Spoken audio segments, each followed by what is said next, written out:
What's up everyone, welcome to today's video, welcome to the Video Game Fight School channel. Thank you very much for tuning in. So, I finally picked up Red Hood again and I'm starting to get a hang of the character from a different perspective.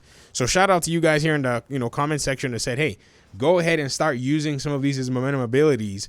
And for some strange reason, when you're playing one character, it's almost too easy to start trying to play another character just like that one.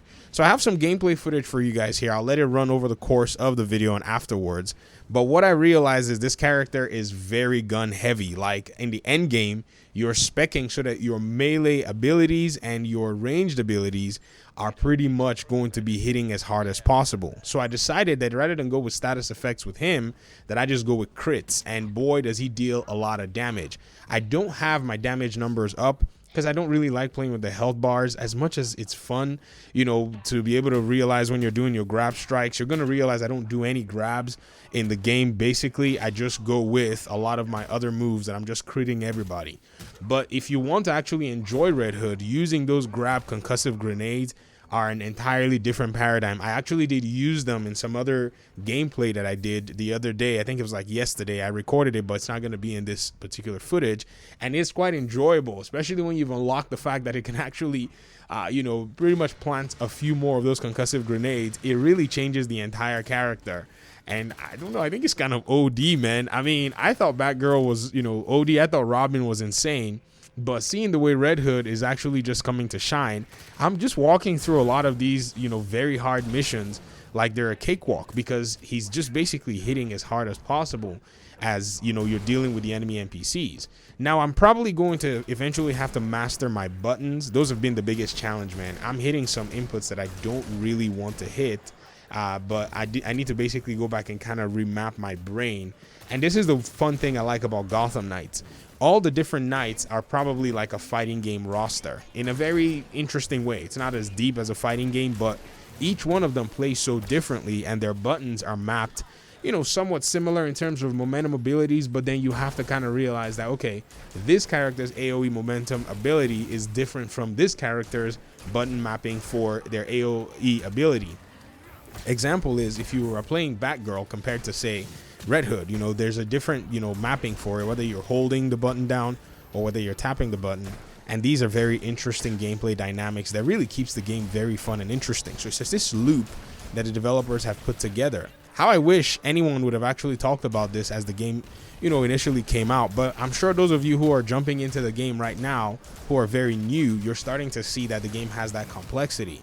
If you're still playing in the beginning game, it's a little weird because you're not necessarily going to be able to see and enjoy all of this, unless, of course, you're taking time to pay attention to your gear game and doing a lot of the crimes around the city. This is where you're going to gain a very strong understanding of the entire game. And if you take that understanding into the main missions and the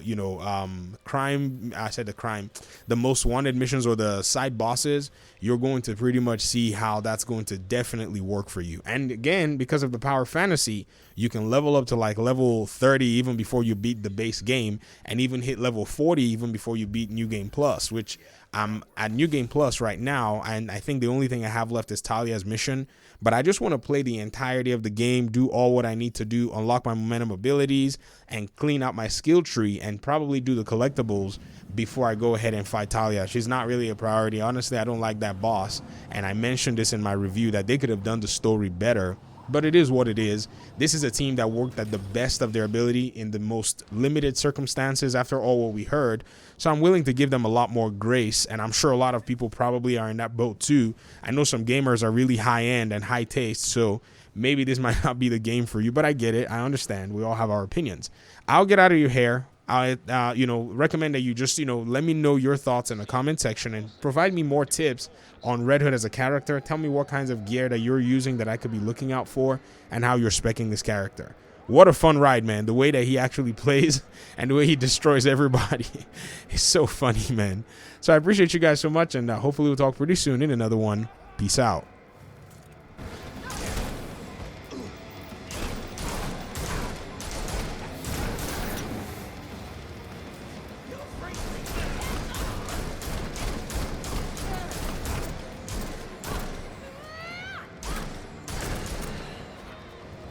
Show him who looking. Brandon wants to wrestle again.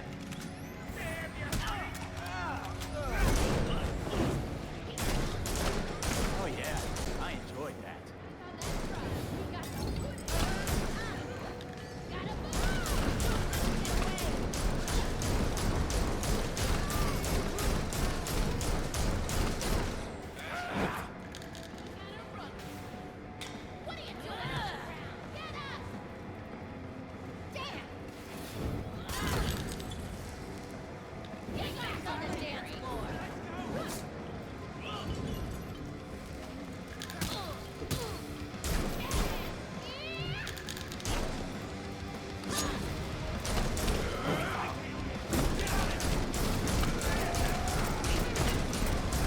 Not so tough now. Screw this! I'm gone! Got a gift for you.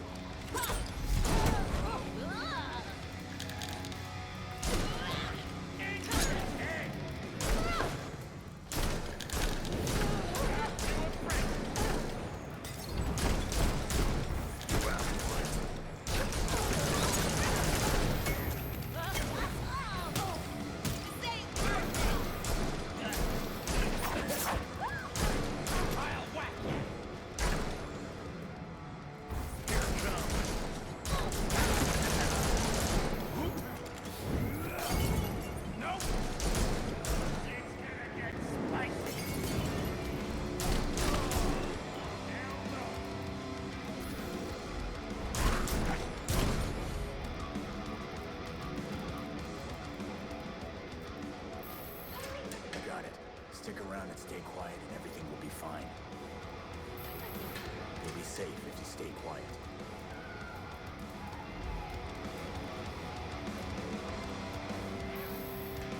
Those idiots can't hurt you now.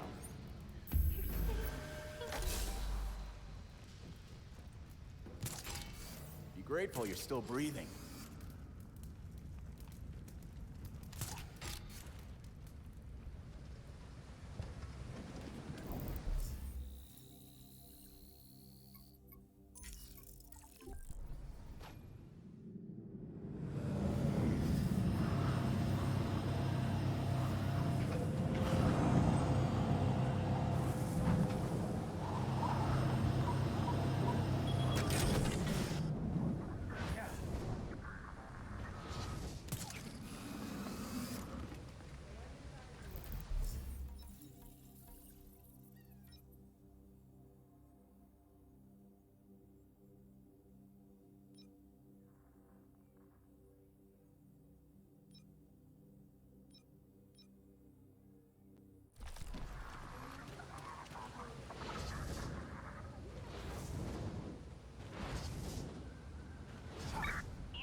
Intriguing energy signatures are near your current location. Have been spotted.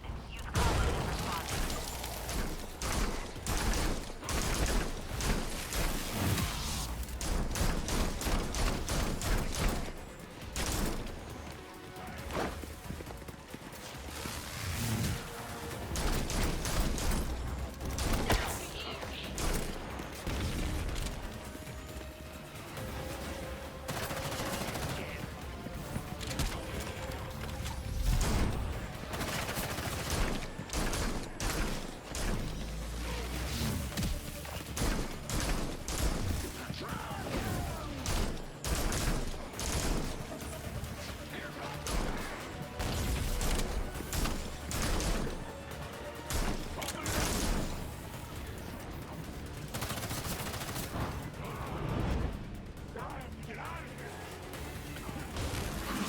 Ooh, I like it.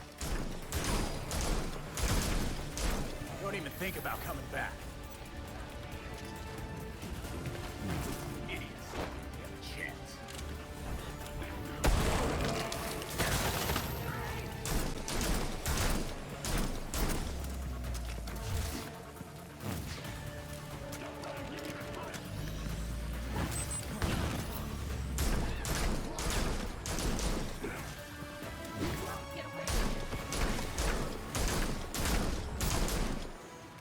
Guess I really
getting started.